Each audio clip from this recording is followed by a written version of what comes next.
ಎಲ್ಲ ಮಾಧ್ಯಮ ಮಿತ್ರರಿಗೆ ನನ್ನ ನಮಸ್ಕಾರ. ಹಾಗೆಯೇ ವೇದಿಕೆ ಮೇಲಿರುವ ಎಲ್ಲ ಚಿತ್ರತಂಡದವ್ರಿಗೂ ನಮಸ್ಕಾರ. ಅಫ್ಕೋರ್ಸ್ ನನ್ನನ್ನು ಇಂಟ್ರಡ್ಯೂಸ್ ಮಾಡಿದ್ದೆ ಎಮ್ ಡಿ ಶ್ರೀಧರ್ ಸರ್. ನಾನು ಸಿನಿಮಾ ರಂಗದಲ್ಲಿ ಇರೋದಕ್ಕೆ ಕಾರಣವೂ ಎಮ್ ಡಿ ಶ್ರೀಧರ್ ಸರ್. ಬಹುಶಃ ಒಂದು ಸಣ್ಣ ಸ್ಮಾಲ್ ಟೌನಿಂದ ಸಿನಿಮಾ ಹೀರೋ ಆಗಬೇಕು ಅಂತ ಬೆಂಗಳೂರಿಗೆ ಬಂದಾಗ ಸರಿಯಾದ ಸಮಯದಲ್ಲಿ ಅವಕಾಶ ಸಿಕ್ಕಿಲ್ಲ ಅಂತಿದ್ದರೆ ಬಹುಶಃ ಬೇರೆ ಯಾವುದೋ ಕೆಲಸ ನೋಡಿಕೊಂಡು ಬೇರೆ ದಾರಿ ಹಿಡಿತಿದ್ನೇನೋ. ಬೆಂಗಳೂರಿಗೆ ಬಂದು 15 ವರ್ಷ ಆದರೂ ಸಿನಿಮಾ ರಂಗದಲ್ಲಿ ಇರೋದಕ್ಕೆ ಕಾರಣ ಎಮ್ ಡಿ ಶ್ರೀಧರ್ ಸರೇ. ಸೊ ಹಾಗಾಗಿ ಪ್ಯಾಂಡಮಿಕ್ ಆದಮೇಲೆ ನನಗೆ ಒಂದು ಸಿನಿಮಾ ಮಾಡ್ತಾ ಇದ್ದೆ. ಒಂದು ಸಣ್ಣ ಸ್ಟೋರಿ ಹೇಳ್ಬಿಡ್ತೀನಿ ಸರ್, ಕ್ಯಾಮ್ರಾ ನೋಡ್ಕೊಂಡು. ಒಂದು ಸಿನಿಮಾ ಮಾಡ್ತಾ ಇದ್ದೆ. ಆ ಸಿನಿಮಾ ಮಾಡ್ತಿರ್ಬೇಕಾದ್ರೆ ಒಂದು ಕಾಲ್ ಬರುತ್ತೆ. ಸುರೇಶ್ ಅಣ್ಣ ಫೋನ್ ಮಾಡಿ ಒಂದು ಸಿನಿಮಾ ಮಾಡ್ತೀನೋ ಅಂತಾರೆ. ಮಾಡ್ತೀನಿ ಅಣ್ಣ, ಯಾಕೆ ಮಾಡಲ್ಲ, ಏನು ಟೀಮ್ ಯಾರು ಏನು ಹೇಳಿ ಸ್ವಲ್ಪ ಹೇಳಿ ಅಂತೀನಿ. ಯಾಕಂದ್ರೆ ಅವ್ರು ನಂಗೆ ಒಂದ್ಸಲ ಅವರು ಗೋಕುಲ ಸಿನಿಮಾಗೆ ಒಂದ್ಸಲ ಅಪ್ರೋಚ್ ಮಾಡಿದ್ರು. ಪ್ರಕಾಶ್ ಅಣ್ಣ ಡೈರೆಕ್ಷನ್ ಮಲೆನಾಡು ಕಡೆಯವ್ರು ಬರೋಲ್ಲ, ಅದು ಮಾಡೋಕ್ಕಾಗಿರ್ಲಿಲ್ಲ. ಇನ್ನೊಂದ್ಸಲ ಸುರೇಶ್ ಅಣ್ಣನ ಫೋನ್ ಬಂದಾಗ ಒಂಥರ ಖುಷಿ ಆಯಿತು, ಇವತ್ತೇನೋ ಒಳ್ಳೆ ಸುದ್ದಿ ಅಂತ. ಅವಾಗ ಹೇಳಿದ್ರು ಅವರು, ಎಮ್ ಡಿ ಶ್ರೀಧರ್ ಸರ್ ಡೈರೆಕ್ಷನ್ದು ಅಂದ ತಕ್ಷಣ ಒಳಗಡೆ ಫುಲ್ಲು ಎಲ್ಲ ಗುಬ್ಬಚ್ಚಿ ಪಾರಿವಾಳ ಎಲ್ಲ ಹೊಡ್ಕೊಳ್ಳೋಕೆ ಶುರು ಆಯಿತು. ಖುಷಿ ಆಯಿತು. ಹೋದೆ, ಮೀಟ್ ಮಾಡೋಣಪ್ಪ ಅಂತ ಅಂದರು. ಜೆ ಪಿ ನಗರಕ್ಕೆ ಹೋಗಿ ಮೀಟ್ ಮಾಡಿದೆ. ಆವಾಗ ಸುಪ್ರೀತಾ ಮೇಡಮ್ ಅವರು ಕತೆ ಹೇಳಿದ್ರು. ಕತೆ ಎಷ್ಟು ಚೆನ್ನಾಗಿತ್ತು ಅಂದರೆ, ಫಸ್ಟು ಶುರು ಮಾಡಿದ್ದು ಇನ್ನೇನು ಹ್ಯೂಮರ್ ಮುಗಿಯುತ್ತೆ ಅಂದರೆ ಕ್ಲೈಮ್ಯಾಕ್ಸ್ವರೆಗೂ ಸಿನಿಮಾ ನಗಿಸ್ತಾನೇ ಇತ್ತು. ಅಷ್ಟೊಳ್ಳೆ ಕತೆ, ಅಷ್ಟೊಳ್ಳೆ ನಮಗೆ ಎಮ್ ಡಿ ಶ್ರೀಧರ್ ಸರ್ ಸಿನಿಮಾಗಳು ಗೊತ್ತು. ಅವ್ರ ಸಿನಿಮಾದಲ್ಲಿ ಎಮೋಷನ್ಸ್ಗೆ ತುಂಬ ಪ್ರಾಧಾನ್ಯತೆ ಇರುತ್ತೆ, ಫ್ಯಾಮಿಲಿ ಸೆಂಟಿಮೆಂಟ್ ಇರುತ್ತೆ, ಆ್ಯಕ್ಷನ್ಸ್ ಇರುತ್ತೆ, ಅವ್ರ ಡೈರೆಕ್ಷನ್ ಸೂಪರ್ ಆಗಿರುತ್ತೆ, ಕಮರ್ಷಿಯಲ್ ಆಗಿರುತ್ತೆ. ಅಂಥ ಸಿನಿಮಾದಲ್ಲಿ ಇಷ್ಟೊಳ್ಳೆ ಕತೆ ಅಂದ ತಕ್ಷಣ ಸಿಕ್ಕಾಪಟ್ಟೆ ಖುಷಿ ಆಯಿತು. ಆವಾಗ ಇಮಿಡಿಯೇಟು ನೆಕ್ಸ್ಟ್ ಮಂತೇ ಶೂಟಿಂಗು. ನನಗೆ ಮೀಸೆ ಬೇರೆ ಬಿಡ್ತಾ ಇದ್ದೀನಿ, ಒಂದು ಸಿನಿಮಾಗೆ ಶೂಟಿಂಗ್ ಬೇರೆ, ಮುಹೂರ್ತ ಬೇರೆ ಆಗಿದೆ. ಆವಾಗ ಅಲ್ಲೂ ವಿಚಾರಿಸ್ದೆ ಮಾಡೋಕ್ಕಾಗಲ್ಲ ಅಂತ ಒಂದು ಫೈನಲಿ ಸುರೇಶ್ ಅಣ್ಣಗೆ ಹೇಳಿದೆ. ಸುರೇಶ್ ಅಣ್ಣ, ನಿಂಗೇನು ತಲೆ ಹೇಳೋ ನಮ್ಮರೆ, ಎಮ್ ಡಿ ಶ್ರೀಧರ್ ಸರ್ ಸಿನಿಮಾನ ಯಾರು ಬಿಡ್ತಾರೆ, ಕರೆಕ್ಟಾಗಿ ನೋಡು ಮಾತಾಡೋ ಅಂದರು.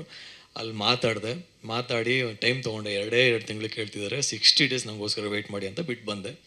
ಅದಾದಮೇಲೆ 60 ಡೇಸ್ ಇರೋದು ಒಂದು ಸ್ಕೆಡ್ಯೂಲ್ ಆದ ತಕ್ಷಣ ನಮಗೆಲ್ಲ ಕೋವಿಡ್ ಬಂದು ಎಲ್ಲ ಇಲ್ಲ. ಆಮೇಲೆ ಅದು ಮತ್ತೊಂದು ಸಲ ಪ್ಯಾಂಡಮಿಕ್ ಕ್ಲೋಸ್ ಆಯಿತು. 6 ತಿಂಗಳು 1 ವರ್ಷ ಆಗೋಗ್ಬಿಡ್ತು ಸಿನಿಮಾ ಮುಗಿಯೋಷ್ಟರಲ್ಲಿ. ಅವರು ಆಗಲ್ಲ, ನನಗೂ ಸಿನಿಮಾ ಮಾಡೋಕ್ಕಾಗಲ್ಲ ಅಂತ ಅವರು ಸಿನಿಮಾ ಬಿಟ್ಟು ಹೋದರು. But it's worth sacrifice. ಒಂದು ರೀತಿಲಿ ಆ ಒಂದು ಸಿನಿಮಾನ ಬಿಟ್ಟು ಇಲ್ಲಿಗೆ ಬಂದೆ. ಇನ್ನೊಂದು ರೀತಿಲಿ ಎಮ್ ಡಿ ಶ್ರೀಧರ್ ಸರ್ ಸಿನಿಮಾಗೋಸ್ಕರ ನಾನು ವಾಪಸ್, ಯಾಕಂದರೆ ಅವ್ರು ಕರೆದಾಗ ಇಲ್ಲ ಅನ್ನೋಕ್ಕಾಗಲ್ಲ. ನಂಗೆ ಒಂಥರ ಇದು ಹೋಮ್ ಗ್ರೌಂಡ್ ಇದ್ದಂಗೆ. ಎಮ್ ಡಿ ಶ್ರೀಧರ್ ಸರ್ ಕರೆದ್ರೆ ರಾತ್ರಿ 12 ಗಂಟೆಗಾದರೂ ಬರೋ ಥರದ ಒಂದು ಮನಸ್ಥಿತಿ ಇತ್ತು. ಸೊ ಅವ್ರಿಗೋಸ್ಕರ ಬಂದ ತಕ್ಷಣ ಕೆ ಸರ್ ಅವ್ರ ಜೊತೆ ಕೆಲಸ ಮಾಡೋದೇ ಒಂದು ಖುಷಿ.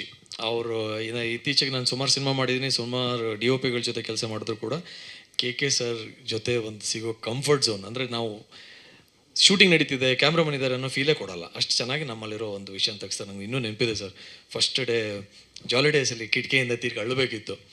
ಅವಾಗ ಕೆ ಸರ್ ಚೆನ್ನಾಗಿ ಮಾಡ್ತೀನಿ ಹುಡುಗ ಅಂದರು. ಹಂಗೆ ಇನ್ನೂ ಕಿವಿಲೇ ಇದೆ.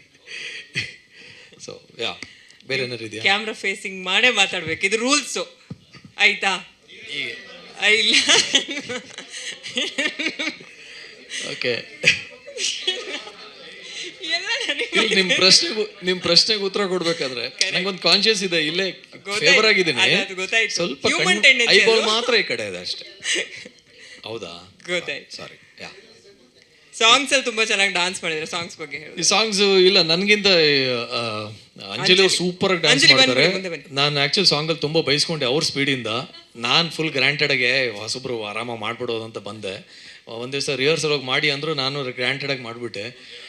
ಇವ್ರ ಸ್ಪೀಡು, ಅಯ್ಯೋ ಎಷ್ಟು ಚೆನ್ನಾಗಿ ಮಾಡ್ತಾರೆ ಡಾನ್ಸ್ ಅಂದರೆ ಇವರು. ನನಗೆ M D Shridhar sir K sir ಎಲ್ಲ ಬೈದ್ಬಿಟ್ರೆ, ಆ ಹುಡುಗಿ ಎಷ್ಟು ಚೆನ್ನಾಗಿ ಮಾಡ್ತೀಯಲ್ಲ, ನೀನು ನೋಡಿದ್ರೆ ಹಿಂಗೆ ಮಾಡ್ತಿದ್ದಲ್ಲ ಅಂತ. ಇಲ್ಲ, ಹಂಗೆ ಏನೋ ಎಡಿಟಿಂಗ್ ಮಾಡಿ ಮ್ಯಾಚ್ ಮಾಡಿದ್ದಾರೆ. ಆ್ಯಕ್ಚುಲಿ ಇವ್ರು ಸೂಪರಾಗಿ ಮಾಡ್ತಾರೆ ನನಗಿಂತ. ಸ್ವಾದಿಷ್ಟತೆಯ ಸ್ವಾದ, ತಾಜಾತನದ ಆಹ್ಲಾದ, ಉತ್ತಮ ಆರೋಗ್ಯ ಮತ್ತು ಹೆಚ್ಚಿನ ರೋಗ ನಿರೋಧಕ ಶಕ್ತಿಯ ವೃದ್ಧಿಗೆ ಈಗ ನಿಮಗೆ ಸಿಗುತ್ತಿದೆ ಉತ್ತಮ ಗುಣಮಟ್ಟದ ಪೌಷ್ಟಿಕಾಂಶ. Shri Vaidik millet health mix. ಇದು ಸಿರಿಧಾನ್ಯಗಳ ಸಂಪತ್ತು.